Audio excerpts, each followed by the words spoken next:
right, Marjorie Taylor Greene is a nut. There's no question about it, but she has really surprised me with her political strategy. And you might be thinking, Jennifer, you're nuts. And there's a good argument to be made for that. But Marjorie Taylor Greene has started this messaging that MAGA is not America first. Some of these politicians are Israel first. And you have to remember about Marge is she is a full-blown anti-Semite, Jewish space lasers, the whole nine. She acts like, and she feigns that she's this person that cares about humanitarian crises, and she does not. She doesn't give a shit about the humanitarian crisis in Gaza. And how I know that is because she doesn't care about humanitarian crises here in the United States. Poor Black and brown people that haven't ever been able to get ahead. She couldn't give two shits about. But I think she's been hanging out with Steve Bannon a lot. And Steve Bannon is a political strategist, a crazy one, but a good one. And he's been advising her, and she is thinking beyond MAGA. Biology is going to catch up to Kanks any day now. All right. We've all seen him. He's a disaster.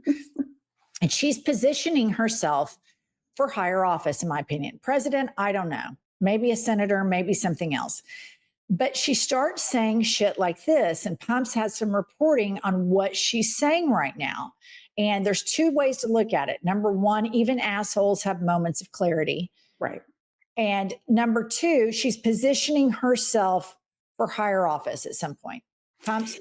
Yeah, so this is an article that was recently released, and I find it interesting because she's bucking her party not just on the shutdown, but from Gaza war to Epstein files to the government shutdown. The MAGA-aligned Congresswoman has grown critical of her fellow Republicans. And then what I think gets to the meat of it, the next part is, when the White House discouraged Marjorie Taylor Greene from launching a Senate bid in Georgia this spring, Greene, a longtime loyal ally of President Trump, agreed to back off her statewide ambitions. And then it goes on to talk about her pivot from MAGA over the last 6 months regarding criticism of Trump, regarding Gaza, regarding strikes on Iran, forcing a vote on the Epstein files, and she is calling for an extension of the Affordable Care Act subsidies.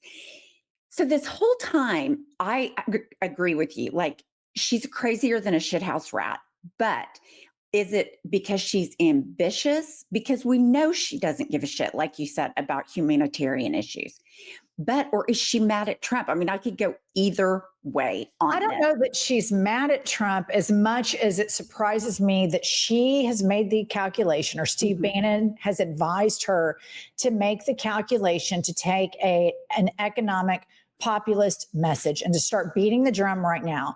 And you see the MAGA Republicans that are still very much fixated on the cult leader. It's their whole identity. They're all about upholding his ego. And the smart, savvier politicians that want to survive in a post-MAGA Republican Party are going to start creating daylight. And these are the people we need to keep an eye on. And Marge is one of the people, when she started all of the, it needs to be America first, not Israel first.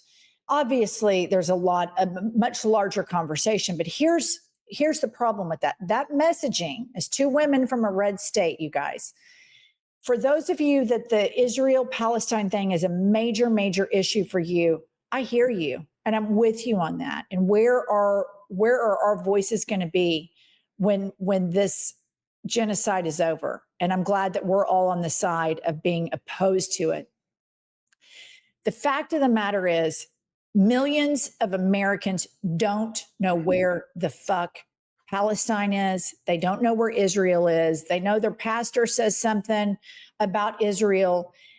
They don't know. And so when these low information voters hear the billions of dollars that we've sent to Israel, and Israel has in turn killed families, children, bombed hospitals, etc., and the Israelis have health care, which I support, all people having health care. I support that. and that you don't have health care and your rural hospital was closed down, that messaging is going to get hit really hard. And that's why I always, when we have Democrats on the podcast, I like, if they take APAC money, I like to probe them on that, to prime them for what's coming.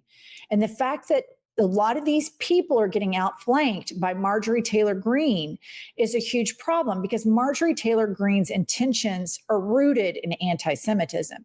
In my opinion, right now, the best way to support America and Americans is to speak out against this authoritarian regime, to speak out boldly and loudly, frequently, and often, that Donald Trump is dismantling the Constitution. He is an authoritarian surrounded by criminals. He is a criminal, and it needs to be said very plainly. That's the best way anybody could support America and Americans right now.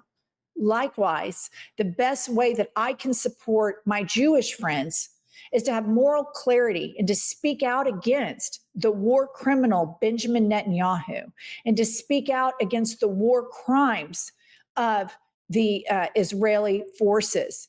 That's the best way that I can support my Jewish friends right now, because there's nobody that's a larger promoter of anti-Semitism right now than the IDF and Benjamin Netanyahu. I completely agree, because I do not want to be associated with MAGA on any level. And I know that the Israeli people feel the same way. So Trump— Not all of them. There's some numbers over there that are very alarming. Yeah, very alarming. Well, there's Zionists, of course. But okay, so Trump has now noticed that Marge is not towing the company line, because in NBC News, Melanie Zanona, she has said that Trump has called senior Republicans to ask, what's going on with Marjorie? The answer: MTG has become delusioned with her party, especially after White House talked her out of Senate bid. I'm not some sort of blind slave to the president. So this is the person. Remember when she was campaigning for Trump? She had a life-size poster picture of him, 3D, and she would talk about how great he was while bending over and looked like she was cupping his balls. So I do assume this is a shock to his system. And you have Mike Johnson going after her, saying, well, she just doesn't really know what she's saying. She doesn't know. So I find it interesting, because she is a firebrand and she does get a lot of press going against dear leader. Well, color me shocked, because this is smart strategy. This is if I had a candidate and I was their political strategist, and God, what known reason I was a Republican strategist. And this is a terrible rabbit hole to go down, listener, but hear me out. It would never fucking happen, ever. But let's just say, I would tell my candidate, the end is near. Biology, and he's underwater on everything. The big tent that he built is completely dismantled. Truth of the matter is, he barely won. The country is going to have a major backlash to this. Start showing daylight. Start an economic populist message. Start talking about how this administration hasn't been America first. Why the Democrats are not saying, clearly Trump is more Russia first, more Israel first, and more Argentina first. I know why they're not saying Israel, because they all take APAC money. But if I was advising anybody on either side, that's what I would start advising. And particularly if Marge were my little project, after I sent her to 10 years of inpatient therapy, then I would tell her, you need to start showing daylight between yourself, toe the line a little bit, but start getting your constituents and start getting the electorate, because everybody's going to turn. The stock market is propped up right now by an AI bubble that is imminent. It's going to pop imminently. No, I think you're right. And what surprises me the most is, of all the options of Republicans that could have taken this advice, it's Marjorie Taylor Greene. Like, that surprises me. But speaking of MAGA rabbit holes, there is a big, huge MAGA war between Candace Owens and Laura Loomer. And I think both are fucking bananas. But the reality is, they have tens of millions of people that listen and follow them.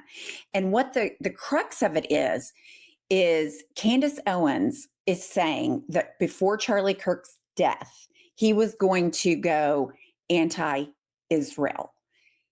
Laura Loomer, of course, is saying, no way, no how, that's not happening. So they're going at each other's throats.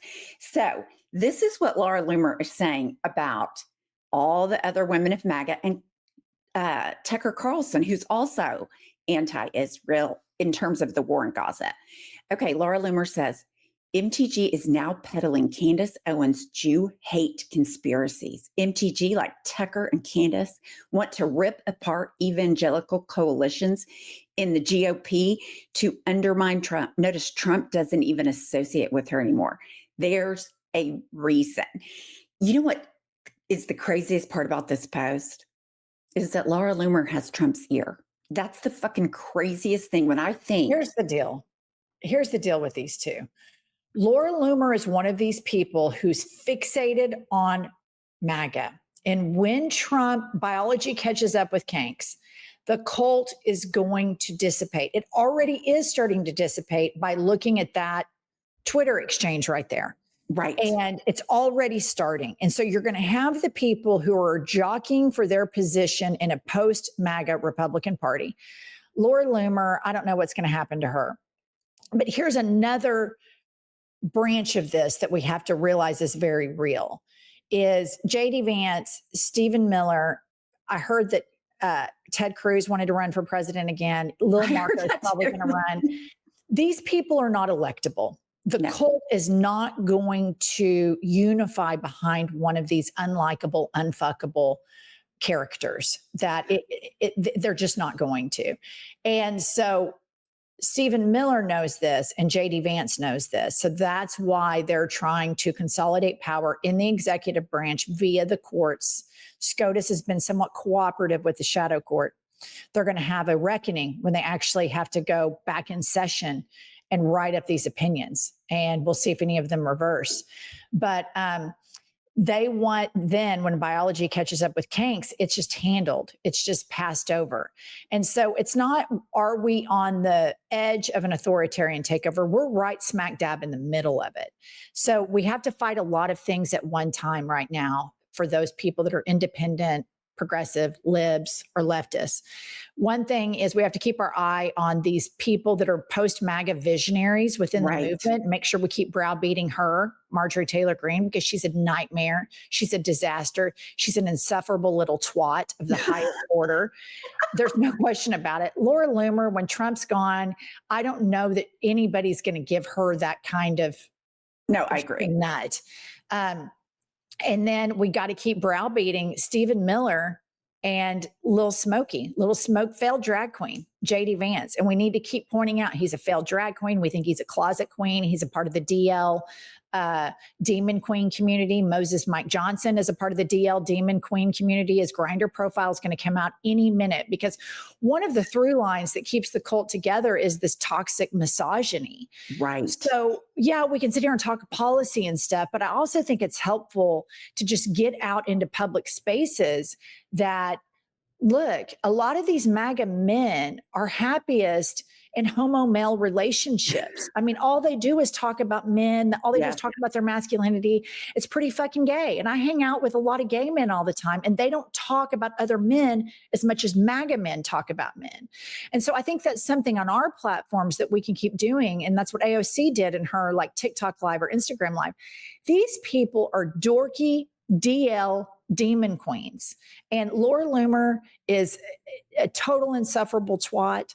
Marjorie Taylor Greene is a total insufferable twat, but she is a little bit more clever than I ever gave her credit for. And I'm shocked as shit about it because she has actually said that she thinks the Democrats seed clouds to manipulate the weather over red states. Like she said, she's tweeted something to that extent, just batshit fucking crazy shit. And she is a full-blown anti-Semite that does not care about rising anti-Semitism at all. And so I just think we have to keep an eye on all of these freaks at all times. Absolutely. We got to keep our eye on it. So please like this video, subscribe to our channel, and Buy our book. It's also available on audio, and we will be back later with more news.